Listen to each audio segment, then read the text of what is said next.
亲爱的兄弟们，你们中很多人常常问，如果安拉创造了宇宙，那么天哪，谁创造了安拉？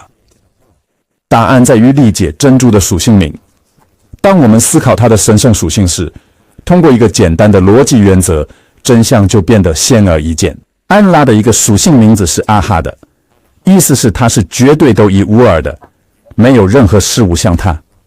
另一个是阿乌瓦尔，意思是第一位者，无始无终，始终存在。现在让我们进行逻辑思考，如果 C 是由 B 创造的，而 B 是由 A 创造的，那么谁创造了 A？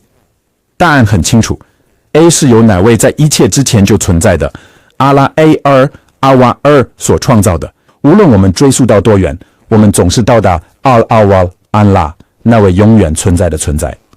如果我们去掉这个概念，我们就会陷入一个无休止的循环，不断的询问是谁创造了谁。